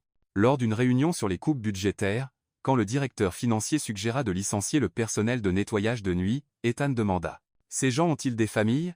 « Eh bien, oui, monsieur, mais alors trouvons une autre façon de réduire les coûts. » La semaine suivante, il s'arrêta dans le couloir pour demander à une employée junior si elle s'adaptait bien à son nouveau rôle. 2 semaines plus tard, il mit en place un programme de mentorat pour les nouvelles recrues. Carla à l'accueil mentionna à ses amis des RH. « Je ne sais pas ce qui est arrivé au PDG, mais il est plus humain lately. Hier, il m'a demandé si j'allais bien quand il m'a vu éternuer. » Laura Bennett des RH avait une intuition. Cela a commencé après que cette fille a quitté l'entreprise? Sophia, je pense. Pourquoi? Juste curieuse. Pendant ce temps, à 3000 milles de là, Sophia découvrait qu'elle avait un talent naturel pour diriger des projets. Le bureau de l'ONG à Seattle était petit mais accueillant avec une vue sur le Puget Sound. Sophia avait été assignée à mettre en place des programmes d'accessibilité dans 5 entreprises technologiques de la région. « Êtes-vous sûr de n'avoir jamais fait ça avant ?» demanda David, le coordinateur régional, en revoyant ses rapports de progrès. « Je suis sûr. Pourquoi? Parce que vous avez accompli plus en 2 semaines que notre équipe précédente en 2 mois. » C'était vrai. Sophia avait découvert que son approche directe faisait des merveilles avec les exécutifs tech. Au lieu de présentations formelles pleines de jargon, elle montrait simplement comment la communication inclusive fonctionnait en pratique. « Regardez, dit-elle lors d'une présentation, la langue des signes n'est pas compliquée, c'est juste une autre façon de parler. » Et puis elle signa. « Bonjour. Ravi de vous rencontrer. » En prononçant les mots, les exécutifs étaient fascinés. En 3 semaines, elle avait formé 50 employés, mis en place des systèmes de communication visuelle dans 2 bureaux, et aidé une entreprise à embaucher ses premiers employés sourds. « Vous devriez envisager d'en faire une carrière permanente, dit Elena, la directrice de l'ONG, lors d'un appel vidéo. « J'y pense, répondit Sophia. Et elle y pensait vraiment. Le travail était gratifiant. Elle faisait une différence, et Seattle était une belle ville. Elle aurait dû être complètement heureuse. Alors pourquoi se réveillait-elle chaque matin en sentant que quelque chose manquait? La réponse arriva un jeudi pluvieux alors qu'elle formait l'équipe RH d'une start-up. Le PDG de l'entreprise, un jeune programmeur qui avait construit l'entreprise de zéro, fit une blague autodérisoire sur son manque de compétences sociales.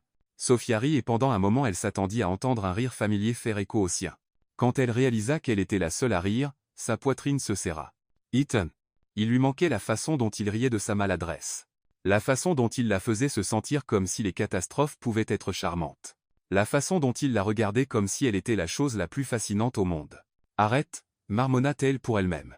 Tu as fait le bon choix. Mais les nuits tranquilles dans son petit appartement de Capitol il suggérait le contraire. Un vendredi matin, l'invitation arriva. Sophia sirotait un café et revoyait des présentations quand l'email apparut dans sa boîte de réception. Conférence nationale sur l'accessibilité en entreprise, New York. Elle manqua de la supprimer sans la lire. Elle recevait des dizaines d'invitations à des événements chaque semaine, mais quelque chose dans le nom de l'entreprise organisatrice la fit s'arrêter. Harrington Corporation. Sophia fixa l'écran longuement. Était-ce juste une coïncidence? Ethan savait-il qu'elle était à Seattle? Était-ce une sorte de tentative indirecte de la contacter? Elle lut l'email 3 fois. Il était professionnel, formel, l'invitant en tant que conférencière principale pour parler de la mise en œuvre pratique des programmes d'inclusion dans les entreprises technologiques. À la fin du message, une ligne attira son regard. La conférence présentera un discours d'ouverture du PDG, Ethan Harrington intitulé L'avenir de la communication inclusive dans le monde de l'entreprise. Sophia ferma l'ordinateur portable. Elle ne pouvait pas y aller. Ce serait trop compliqué, trop douloureux, trop confus. Mais elle passa toute la journée à penser à l'invitation. Cette nuit-là, elle appela Marcus en visio. « J'ai besoin de conseils. » Elle signa dès qu'il apparut à l'écran. « À propos de quoi ?» Elle lui raconta l'invitation, Ethan, toute la situation confuse. « Hai mesto encore ?» demanda directement Marcus. Sophia soupira. « Oui. Et l'aime-t-il ?» Il a dit que oui. « Alors quel est le problème ?» Le problème est que nous venons de mondes différents. Sa famille me déteste. Et Marcus l'interrompit avec un signe. « Sophia, puis-je dire quelque chose ?»« Bien sûr. Tu as passé toute ta vie à te sentir différente, non? À cause de ta grand-mère. À cause d'où tu viens, à cause de qui tu es. » Elle hocha la tête.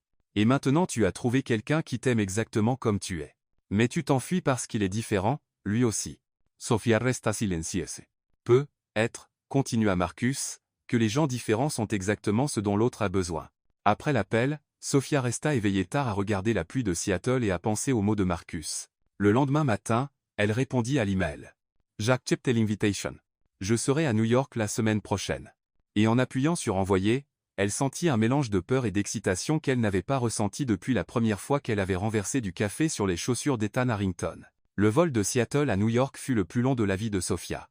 Pas à cause des 6 heures dans les airs, mais à cause des 6 millions de pensées conflictuelles qui traversèrent son esprit pendant le voyage. « Qu'est-ce que je fais » murmura Théal à la fenêtre de l'avion, regardant les nuages passer. « Je vais voir Ethan, donner ma présentation de manière professionnelle, et rentrer à Seattle. » Simple Kwamcha. La femme à côté d'elle, une dame âgée aux cheveux gris qui avait passé tout le vol à tricoter, regarda par-dessus ses lunettes. « Ma chérie, tu te parles à toi-même depuis 2 heures. Soit tu répètes une présentation très importante, soit tu vas voir un homme. » Sofia rugit. « Comment savez-vous ? J'ai 60 ans et 4 filles. Je reconnais ce je fais une erreur mais je ne peux pas m'arrêter de visage à 1 kilomètre à la ronde. Et quel est votre conseil ? » La femme sourit. « Si c'est une présentation, détends-toi. Si c'est un homme, respire profondément et sois honnête.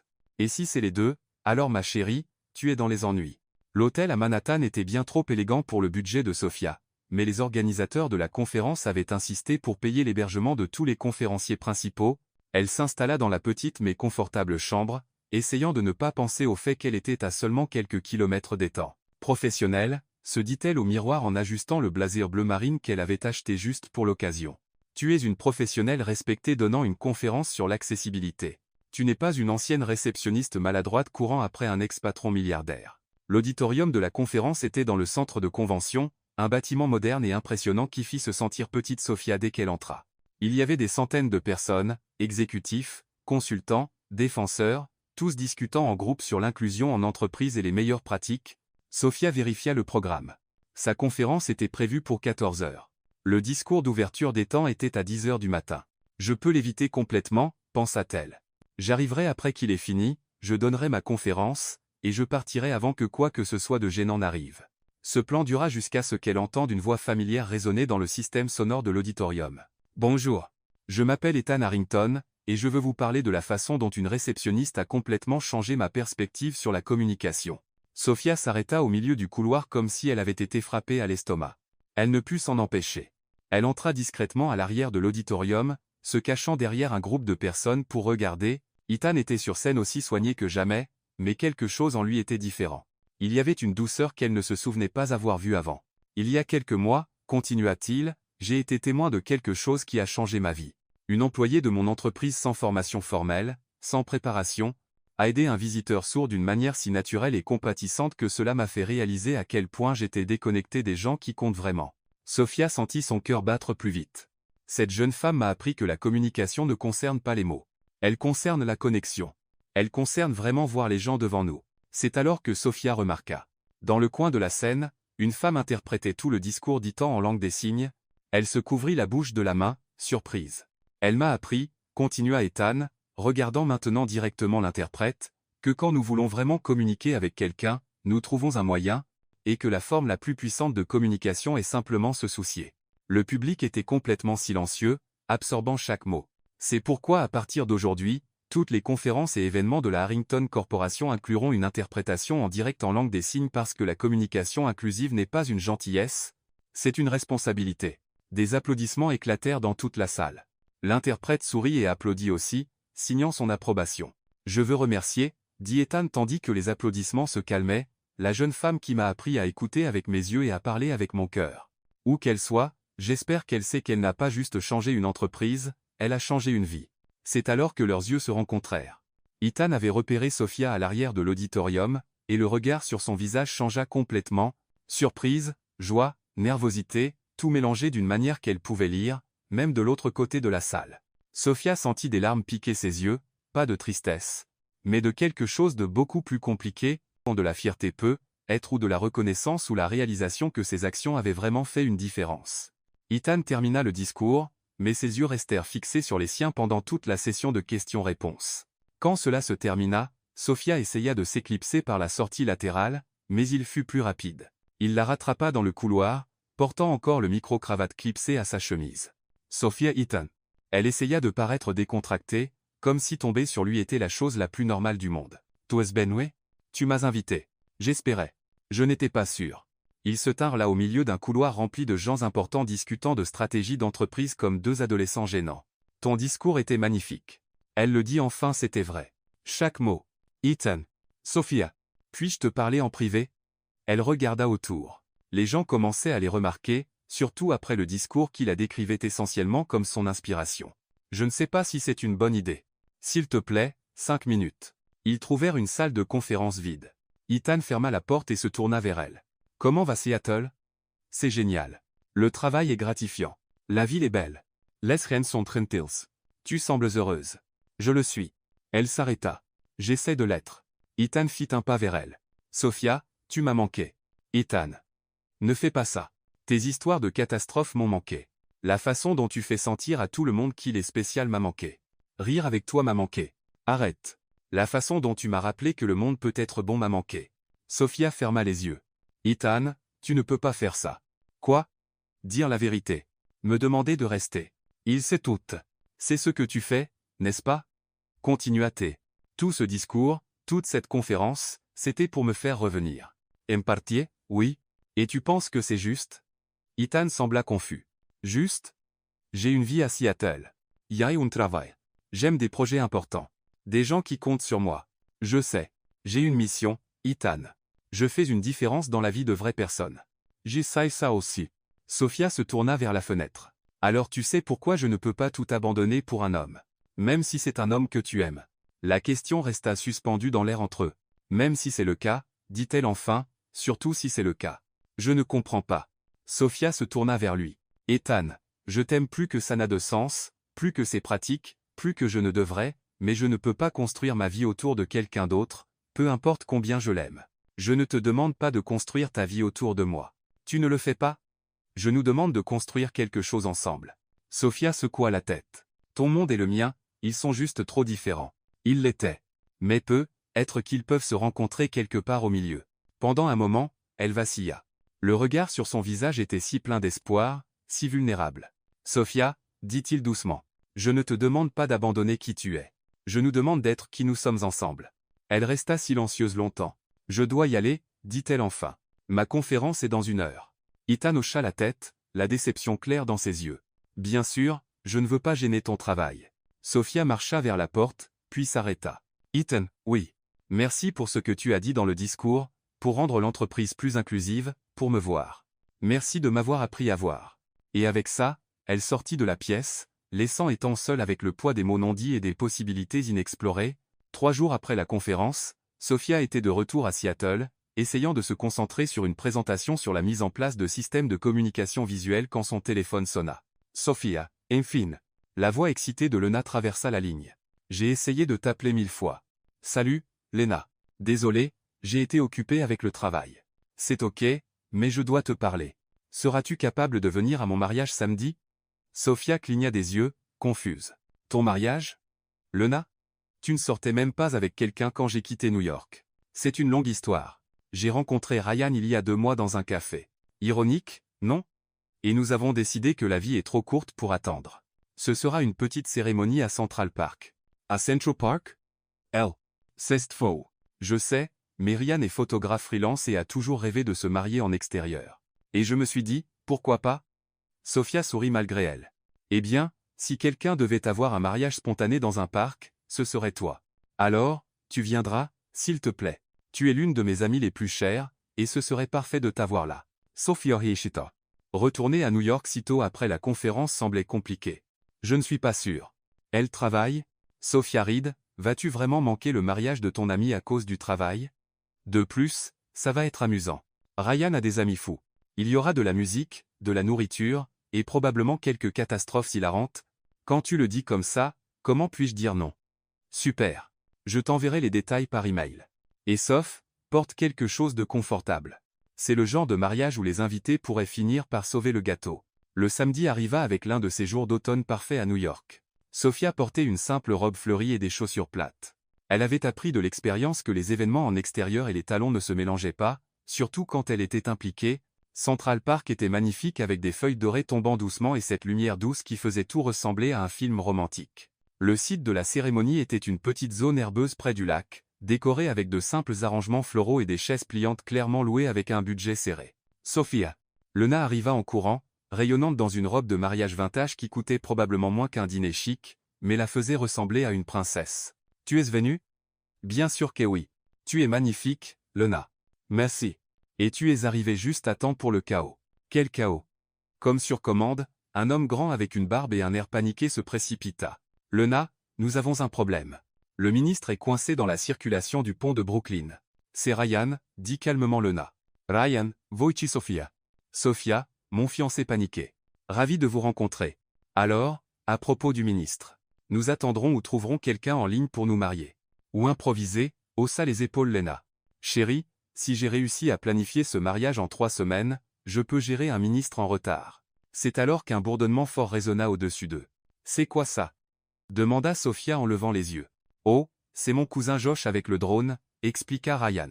Il a proposé de filmer la cérémonie d'en haut. Le bourdonnement devint plus fort et plus incontrôlable. « Aima !» Ryan fronça les sourcils. « Ça ne sonne pas bien. »« Attention !» cria quelqu'un. Le drone plongea avec la table du gâteau comme un oiseau mécanique, en mission kamikaze. Splash!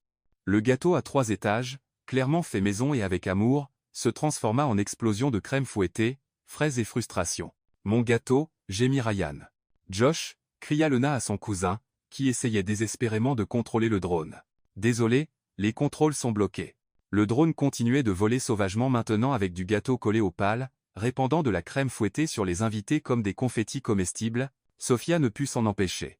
Elle commença à rire. « De quoi ris-tu » demanda Lena en essuyant de la crème fouettée de ses cheveux. « Dis ça. Tout ça, Lena. Ton mariage est déjà plus mémorable que n'importe quelle cérémonie d'hôtel chic. » Elle a raison, dit une voix familière derrière elle.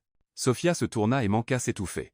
Ethan Harrington se tenait là habillé d'un costume décontracté avec un sourire amusé et une tache de crème fouettée sur sa cravate. « Ethan, que fais-tu ici ?»« Je l'ai invité, » dit Lena avec un sourire coupable. « Tu as quoi ?»« Eh bien, j'ai être mentionné le mariage à Carla qui l'a mentionné à Laura des RH qui l'a dit à James. Qui l'a dit à Ethan ?» Ethan s'approcha. « En fait, c'était plus direct que ça. Lena m'a appelé elle-même et a dit que tu serais ici. » Sophia regarda entre les deux. « Vous avez monté ça ?»« Nous l'avons fait, » admit Lena. « Et je ne le regrette pas une seconde. » Lena. Sophia. Vous deux êtes ridiculement amoureux et ridiculement têtus. Quelqu'un devait faire quelque chose. Avant que Sophia ne puisse argumenter, le ministre arriva essoufflé et rouge. Décholé. La circulation était terrible. Ai-je manqué quelque chose? Tout le monde regarda autour. Le gâteau détruit, les invités couverts de crème fouettée, le drone maintenant coincé dans un arbre voisin. Non, ministre, dit Ryan. Vous êtes arrivé au moment parfait. La cérémonie qui suivit fut la plus douce et la plus chaotique que Sophia ait jamais vue. Lena et Ryan se regardaient comme s'ils étaient les 2 seules personnes au monde, même avec des bouts de gâteau dans leurs cheveux. Les vœux furent interrompus par un écureuil particulièrement audacieux, et les alliances manquèrent de rouler dans le lac. Mais quand ils s'embrassèrent en tant que mari et femme, avec la lumière dorée du soleil filtrant à travers les arbres et les amis applaudissant autour d'eux, Sophia sentit des larmes dans ses yeux. « Magnifique, n'est-ce pas ?» murmura Ethan à côté d'elle. « C'est le cas, » admit-elle. Après la cérémonie, pendant que les invités improvisaient une petite réception avec la nourriture qui avait survécu au drone, Ethan s'approcha d'elle. « Veux-tu faire une promenade, Ethan ? » « S'il te plaît, juste une promenade. » Ils marchèrent jusqu'au bord du lac où des canards nageaient paisiblement ignorant du chaos du mariage qui venait de se dérouler à proximité. « Sophia, » commença Ethan, « j'ai beaucoup pensé à notre conversation à la conférence. »« Ethan, j'ai déjà dit, je sais ce que tu as dit, et tu avais raison. » Elle le regarda surprise. « J'avais. Tu ne peux pas abandonner ta vie pour moi. Et je ne peux pas abandonner la mienne pour toi. » Le cœur de Sophia coula, même si c'était exactement ce qu'elle avait dit, non. Mais Ethan continua. « Ça ne signifie pas que nous ne pouvons pas construire quelque chose ensemble. Je ne comprends pas. » Il s'arrêta de marcher et se tourna vers elle. « Sophia, et si ce n'était pas New York contre Seattle? Et si c'était nous contre la distance?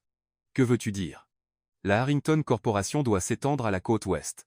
Nous avons des plans pour un bureau à Seattle depuis des années. » Sophia fronça les sourcils. « Et nous avons besoin de quelqu'un pour diriger nos programmes d'accessibilité et d'inclusion à l'échelle nationale. Ethan, ce n'est pas de la charité. Je ne crée pas un poste pour toi. C'est un vrai besoin pour l'entreprise, et tu es la personne la plus qualifiée que je connaisse. Sofia resta silencieuse, assimilante. Tu m'offres un poste? Je t'offre un partenariat, professionnel et personnel. Et comment ça fonctionnerait? Tu continuerais ton travail, mais en tant que directrice nationale de l'inclusion à la Harrington Corporation, je partagerais mon temps entre New York et Seattle. Nous construirions quelque chose ensemble sans que l'un de nous abandonne qui il est. Sofia le regarda.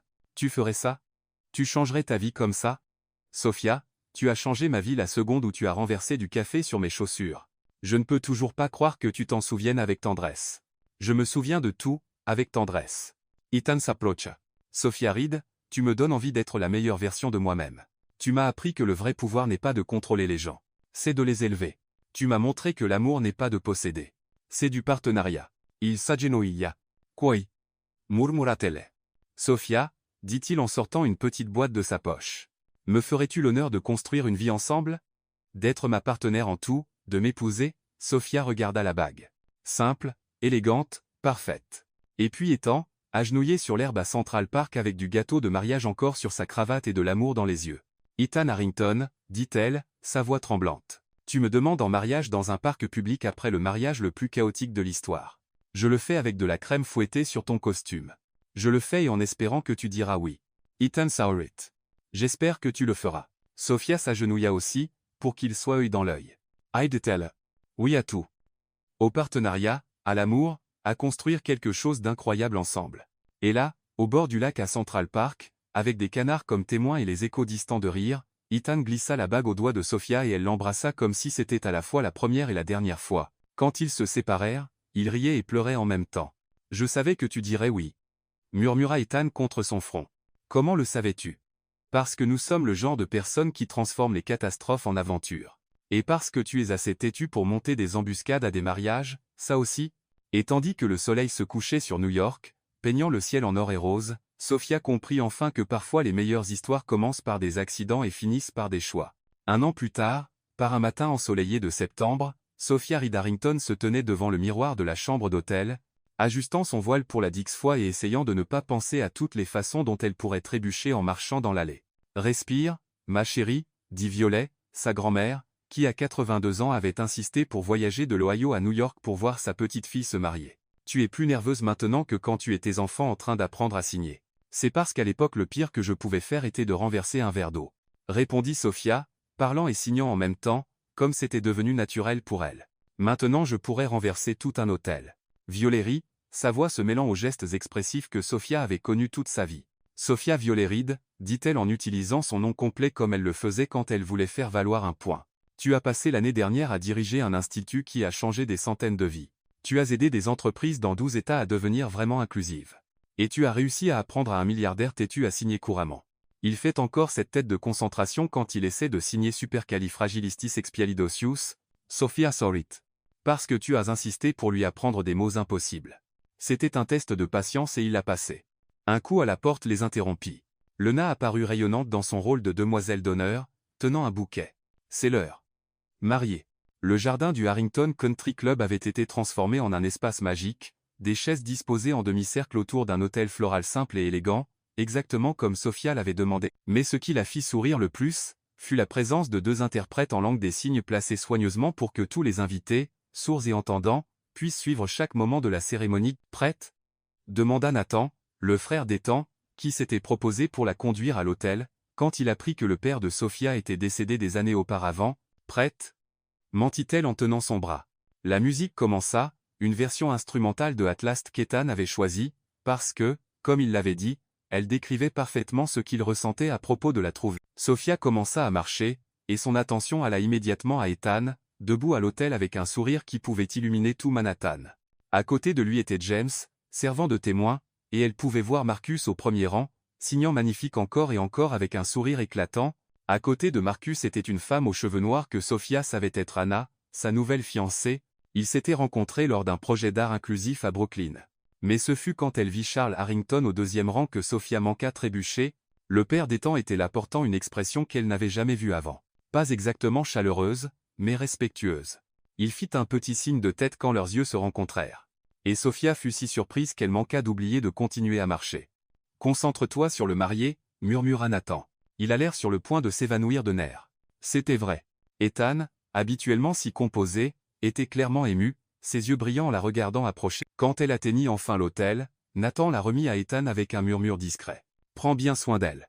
Elle est spéciale. »« Je sais, » répondit Ethan en prenant les mains de Sophia. « Salut. »« Salut, » dit-elle en souriant. « Tu ne passes fouille. »« Jamais. » Le pasteur Charles, qui avait été choisi spécifiquement parce qu'il était fluent en langue des signes, sourit aux deux. « Chers amis, » commença-t-il en parlant et signant en même temps. « Nous sommes ici aujourd'hui pour célébrer non seulement l'union d'Ethan et Sophia, mais aussi la beauté de la communication sous toutes ses formes. » Sophia pouvait à peine se concentrer sur les mots formels de la cérémonie.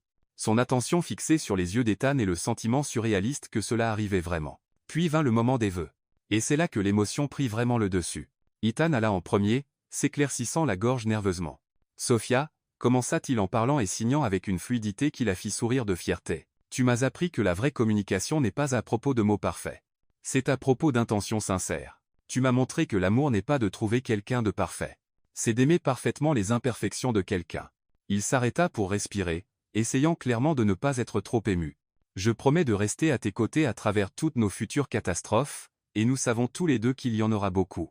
Je promets de rire de tes moments maladroits et de te laisser rire des miens. Je promets de construire un monde avec toi où chaque forme de communication est valorisée, où chaque type d'amour est célébré. » Sophia pleurait ouvertement quand ce fut son tour. « Ethan Harrington, » dit-elle, signant à Marcus et grand-mère Violet en parlant, « tu m'as accepté tel que j'étais dès le moment où j'ai renversé du café sur tes chaussures chères. » Des rires ondulèrent dans le public. « Tu m'as donné non seulement de l'amour, mais un but. Pas juste un avenir. Mais la confiance que je mérite cet avenir. Je promets de continuer à renverser du café sur toi métaphoriquement, aussi longtemps que tu pourras le supporter. Je promets de te faire rire tous les jours, même quand nous serons vieux et ne nous souviendrons plus où nous avons mis nos thés. » Elle s'arrêta, regardant directement dans ses yeux. « Et je promets que peu importe où la vie nous mène, je trouverai toujours un moyen de communiquer avec toi. Avec des mots, avec des signes, avec des regards, ou simplement avec de l'amour. » Quand ils échangèrent les alliances, Sophia remarqua qu'Ethan avait quelque chose gravé à l'intérieur de la sienne en langue des signes. Le mot toujours. « Par le pouvoir qui m'est conféré, » dit le pasteur Charles, « je vous prononce maintenant mari et femme. Ethan. Vous pouvez embrasser la mariée. » Le baiser fut doux, tendre, et suivi d'applaudissements enthousiastes, à la fois parlés et visuels, avec de nombreux invités applaudissant en langue des signes. À la réception qui suivit, il y eut des moments que Sophia savait qu'elle n'oublierait jamais. Charles Harrington s'approcha d'elle pendant le dîner. « Sophia, » dit-il formellement, « je vous dois des excuses. Monsieur Harrington, s'il vous plaît laissez-moi finir. Je vous ai jugé injustement. J'ai basé mon opinion sur des hypothèses stupides sur la classe sociale et les antécédents. Mais en regardant mon fils cette année passée, en voyant comment il a grandi sous votre influence, j'ai réalisé que j'avais complètement tort. » Sophia fut sans voix. Ethan est plus heureux, plus ancré, plus lui-même depuis qu'il vous a rencontré, et l'entreprise n'a jamais été plus respectée ou réussie. Vous n'avez pas juste gagné le cœur de mon fils, vous avez aidé à transformer notre entreprise familiale. Merci, Monsieur Harrington. Ça signifie beaucoup, Charles. Corrigiez-il doucement. Et j'espère que nous pouvons repartir de zéro. Plus tard, à la surprise de tous, Victoria apparut à la réception. Sophia la vit approcher et se prépara à une sorte de confrontation, mais Victoria semblait vraiment contrite. « Sophia, puis-je vous parler une minute ?» Elles s'éloignèrent de la foule. « Je veux m'excuser, » dit Victoria, « pour tout. Pour les commérages, la cruauté, pour avoir essayé de ruiner votre réputation. » Victoria, « Non, laissez-moi finir. J'étais jalouse. Pas d'Ethan spécifiquement, mais de ce que vous deux aviez. L'authenticité, la vraie connexion. Mon mariage avec Nathan va bien, mais il m'a fallu du temps pour réaliser que j'essayais de détruire quelque chose de authentique à cause de ma propre insécurité. » Sophia resta silencieuse un moment. « J'apprécie les excuses, et je vous souhaite, à Nathan et toi, du bonheur. Merci, et félicitations. Vous deux êtes parfaits ensemble. » Le moment le plus émotionnel de la soirée arriva quand Marcus s'approcha du couple pendant la danse. « Puis-je partager des nouvelles ?» signa-t-il avec Anna souriante à côté de lui. « Bien sûr, » répondit Sophia. Hannah a dit oui. Marcus montra sa bague de fiançailles et Sophia laissa échapper un cri si fort que la moitié de la réception se tourna pour voir ce qui se passait. « Quant » signa-t-elle, rapidement. « Ce matin, je voulais te le dire en personne. » Ethan s'approcha et à la surprise de Marcus, signa parfaitement. « Félicitations, elle est parfaite pour toi. » Marcus rayonna et signa en retour. « J'ai appris du meilleur comment trouver la bonne personne. » Plus tard cette nuit-là, quand la fête se terminait, Sophia se retrouva de retour au bureau de la Harrington Corporation, maintenant son bureau aussi, En tant que directrice de l'Institut de communication inclusive, je ne peux pas croire que nous sommes ici, dit-elle à Ethan tandis qu'il marchait dans les couloirs vides. À l'entreprise, marié, heureux avec des jobs que nous aimons et des gens qui nous soutiennent. Ethan s'arrêta et la tira près de lui. Te souviens-tu quand tu as dit que les gens comme toi n'appartenaient pas à des endroits comme celui-ci? Je m'en souviens. Tu avais tort. Cet endroit n'a jamais été vraiment complet. Jusqu'à ce que tu arrives. Le lundi, Sophia était dans son bureau quand Carla a l'accueil à plat. Sophia, nous avons une situation en bas. Quel genre de situation? La nouvelle réceptionniste, Lisa, eh bien, tu dois venir voir par toi-même. Sophia descendit et trouva une jeune femme latina aux cheveux bouclés debout au milieu du hall, entourée de papiers éparpillés et paraissant complètement paniquée. Que s'est-il passé? Demanda doucement Sophia. J'ai trébuché sur mon propre sac et laissé tomber tous les fichiers importants, dit la fille, presque en larmes. C'est mon premier jour et j'ai déjà tout gâché. Sophia sourit, se souvenant d'un autre premier jour il n'y a pas si longtemps. Quel est ton nom? Lisa, Lisa Martinez. Lisa, puis-je te donner un conseil? La fille hocha la tête. Les accidents arrivent. Ce qui compte est comment nous y répondons. Sophia s'agenouilla et commença à aider Lisa à ramasser les papiers. Tu sais, dit-elle tandis qu'elle travaillait.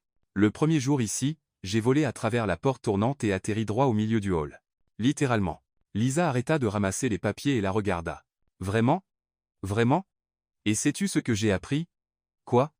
Que parfois nos pires moments mènent au meilleur. Que parfois trébucher n'est que le premier pas dans un voyage incroyable. Lisa donna un sourire timide, et maintenant tu es la directrice. Et maintenant je suis mariée au PDG qui a ri de mes catastrophes au lieu de me virer pour elle. Quand elles finirent d'organiser les papiers, Sophia se leva. Lisa, puis-je partager le meilleur conseil que j'ai jamais reçu? Bien sûr. Sophia sourit, pensant à grand-mère Violet, à Ethan, et à tous ceux qui l'avaient aidé à arriver là. Parle du cœur. Sois authentique. Sois gentille, sois toi-même. Parce que peu importe à quel point nous pouvons être différents, peu importe la langue que nous parlons ou comment nous communiquons, quand nous parlons du cœur, quelqu'un comprendra toujours. Lisa hocha la tête, respirant un peu plus facilement. Merci, Madame Harrington. Derin. Et Lisa, oui, bienvenue dans la famille. Tandis qu'elle remontait à l'ascenseur, Sophia pensa à quel point la vie pouvait être étrange et merveilleuse. Il y a un an, elle était la fille maladroite trébuchant à travers les portes. Maintenant elle était la femme aidant les autres à trouver leur propre chemin. Et tandis que les portes de l'ascenseur se fermaient, le même ascenseur où elle avait renversé du café sur les chaussures de l'homme qui était maintenant son mari, Sophia sourit à son reflet et murmura « Merci, grand-mère Violet. Tu avais raison. Quand nous parlons du cœur, quelqu'un comprend toujours. » Les portes s'ouvrirent à son étage et elle sortit dans un autre jour de construction de pont à travers la communication.